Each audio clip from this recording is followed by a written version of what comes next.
Process প্ল্যান্টে বিভিন্ন ভেসেলের level দেখার জন্য লেভেল ট্রান্সমিটারের প্রয়োজন হয়। এই লেভেল দেখার জন্য বিভিন্ন টাইপের লেভেল ট্রান্সমিটার সংযোগ দেওয়া আছে। তার মধ্যে ডিফারেনশিয়াল প্রেসার ট্রান্সমিটার এবং রাডার লেভেল ট্রান্সমিটার এই ধরনের ট্রান্সমিটার ব্যবহার হয়।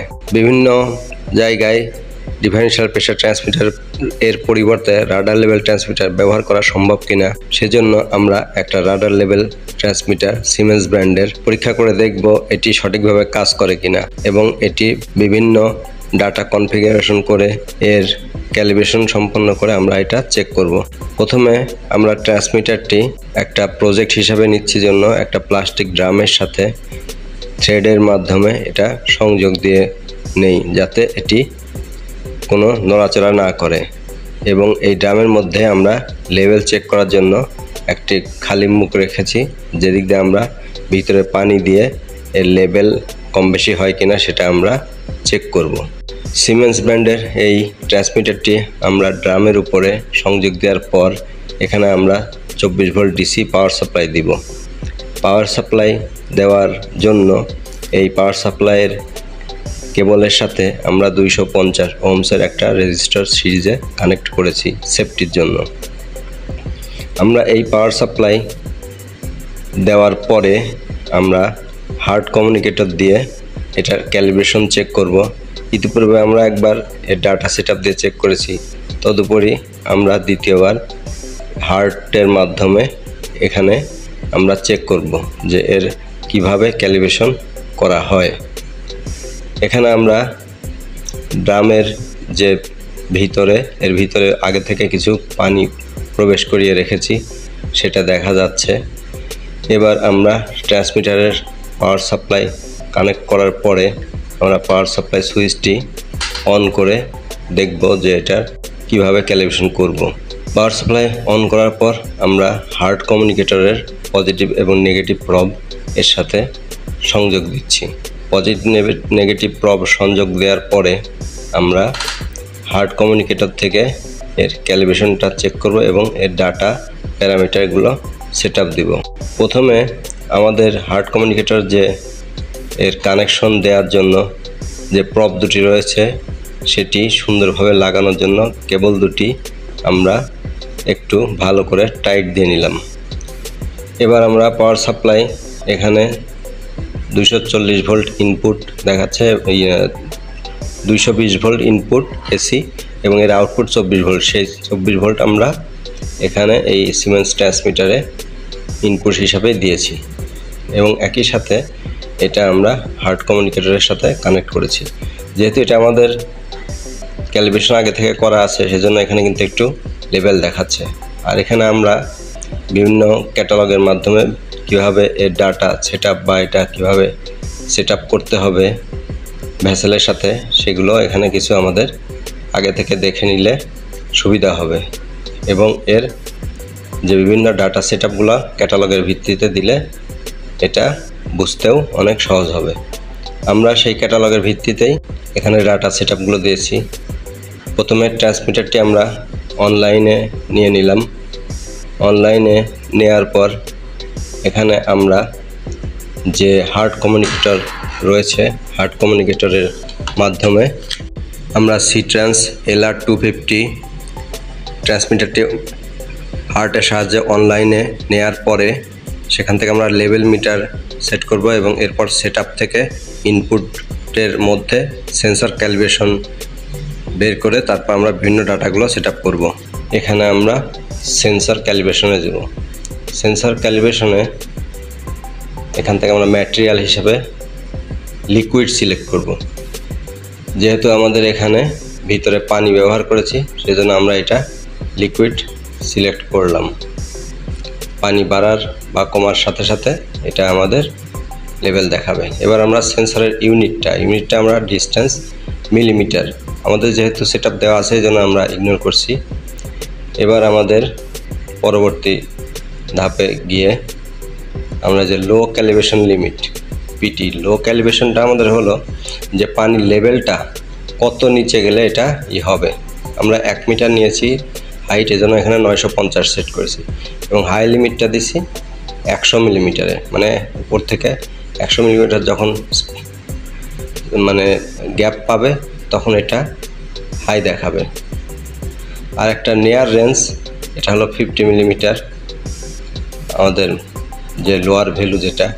আর একটা ফার রেঞ্জটা এখানে আমরা দেখেছি এটা 1950। ফার রেঞ্জ সাধারণত কনিক্যাল বা প্যারাবোলিক ভেসেলের ক্ষেত্রে এটা ইউজ করার বা এই রিডিংটা দরকার হয়।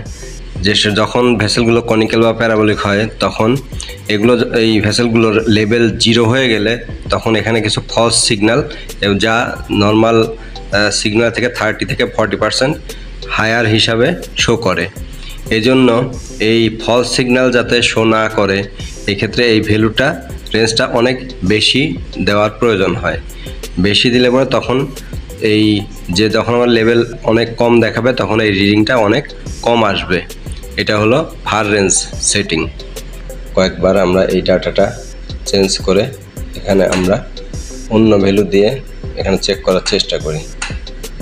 আমরা এখানে আবার একটু যেটা ডিলিট করে আমরা অন্য একটা ভ্যালু যেমন 1500 মিলিমিটার দিয়ে চেক করছি যেটা নেয় কিনা।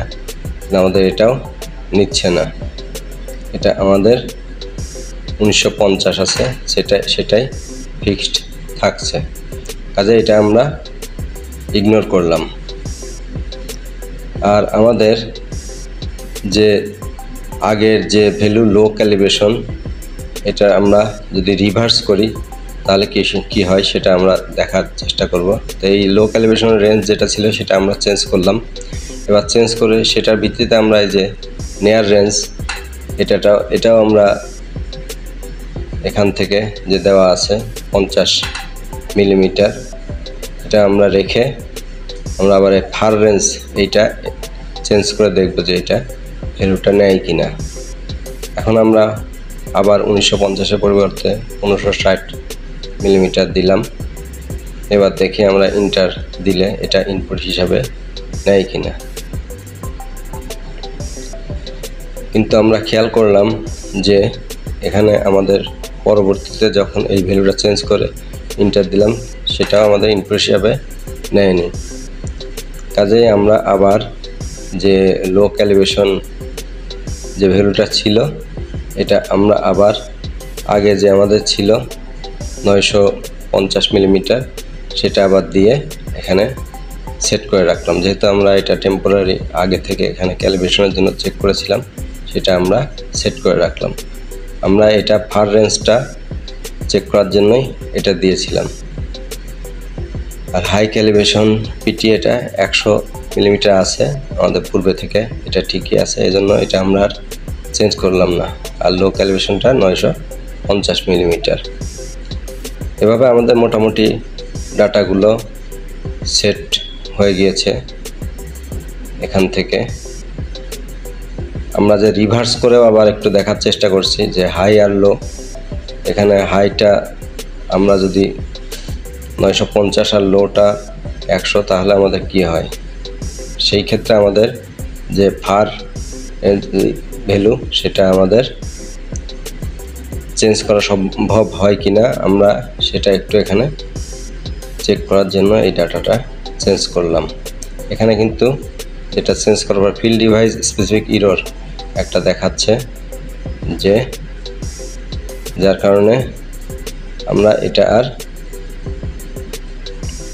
যে আগের যে ভ্যালুগুলো ছিল সেগুলো আমরা রেখে দিলাম।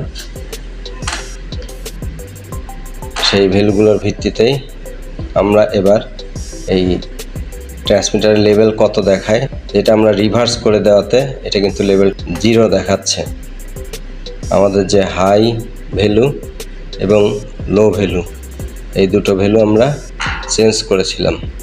চেঞ্জ করার ফলে আমাদের এটা 0 দেখাচ্ছে, যার কারণে এবার আমরা এই সেটআপে আবার একটু চেঞ্জ করে চেক করব আগের মতো দিয়ে, তাহলে আমাদের লেভেলটা দেখায় কিনা। এখানে কিন্তু এই যে যখন চেঞ্জ করে দিয়েছি তখন ডিস্টেন্স মেজারমেন্ট দেখাচ্ছে 882 মিলিমিটার। আমরা হাই আর লোটা রিভার্স করে দিয়েছিলাম, কিন্তু আমাদের লেভেল আছে মোটামুটি 60 থেকে 70 মিলিমিটার। 1 মিটারের, যেখানে ম্যাক্সিমাম হাইট হলো 1 মিটার। এজন্য এটা আমরা চেঞ্জ করব, আবার পূর্বের অবস্থায় ফিরিয়ে নিয়ে যাব। তো এখন আমরা আবার এই লোয়ার ভ্যালু 100, হায়ার ভ্যালু 100 এবং লোয়ার ভ্যালু 950 মিলিমিটার এখানে সেট করলাম। সেটা এবার আমরা আবার সেন্ড করে দেব যে হাই ভ্যালু 100 এবং লোয়ার ভ্যালু 950, মানে আমাদের ডিস্টেন্সটা কত হবে। এখন কিন্তু আমাদের এই যে রিডিং আসছে 68 মিলিমিটার, তার মানে আমাদের এই ট্রান্সমিটার ক্যালিব্রেশনটা ঠিক আছে। এভাবে আমরা siemens radar level transmitter calibration করে এটা আমরা বিভিন্ন প্রসেস লাইনের প্রয়োজনে বিভিন্ন ভেসেলে আমরা ব্যবহার করতে পারি। এটা আমরা ওয়াটারের ক্ষেত্রে বা কেমিক্যাল স্টোরেজ ট্যাঙ্ক বা যেসব ট্যাঙ্কের মধ্যে আমাদের নিচে লিকুইড এবং উপরে ভ্যাপার থাকে সেসব ক্ষেত্রেও কিন্তু আমরা এটা ইউজ করতে পারবো। আমরা এখন এই যে লেভেল, মানে যেটাতে ভেসেলের সংযোগ আছে, ড্রামটা আমরা নড়াচড়া করে দেখছি যে এর ভিতরে যদি লিকুইডটা এখানে বাবেল হয় বা ফ্লাকচুয়েট করে তাহলে লেভেলের কি পরিবর্তন হয়। তো সেই ক্ষেত্রে আমরা দেখছি যে এখানে লেভেলটা কিছুটা ফ্লাকচুয়েট করছে। এটা জাস্ট পরীক্ষামূলক একটা প্রজেক্টের মতো। এখানে আমরা তারপরেও যে আমরা একটা পাইপ এর মধ্যে দিয়ে আমরা কতটুকু পানি আছে সেটা মেজার করে আমরা শিওর হচ্ছি যে আসলে লেভেলটা ঠিক আছে কিনা।